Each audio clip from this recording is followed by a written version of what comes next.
A lot of our business has been in the data center industry. Because they use so much power, they're very conscious of their power consumption, and they try and minimize their power consumption. So we've been working in this industry for more than 20 years. It makes us very conscious of power consumption and how to minimize. So for the Winelands Airport, we're looking at sustainable solutions. You know, the requirement for us is to make sure we're looking at something sustainable. And Gavin, my son, found a very elegant solution from a developer who's putting in systems. They use chicken manure to create biogas, and you can run generators off that. There's a lot of chicken farms in that area, and I've done some preliminary investigations. It's completely outside my field in many ways to do that, but just to assure that there's sufficient stock of manure that we need.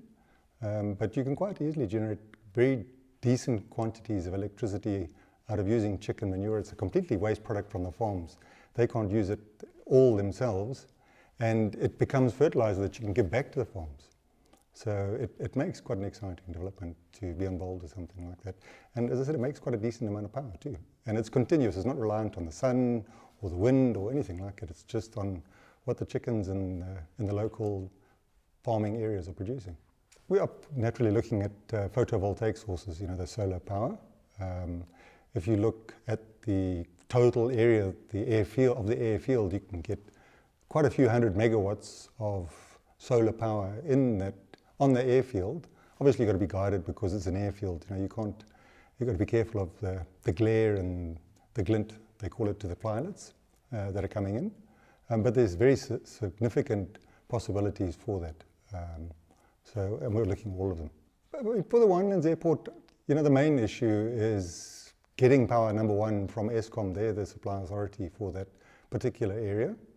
You know, so we're engaging with them. It's a very lengthy process to work with them. I think the intention is to have the Eskom supply, though, as a backup supply. It's not going to be the main source of power for the airport. It's only in case something happens to what they're looking for as their primary source. For us, it's a different project. You know, there's not many airports that come along that you can get involved with. So it's a very wide-ranging, multifaceted team that works on it. You get to meet a very wide range of people and personalities, so it makes it enjoyable to do that. And then it's just learning what we can. There's a lot of specialists that we engage with, even on the electrical fields. So, you know, just to touch with them and what happens, it makes it an exciting and challenging job.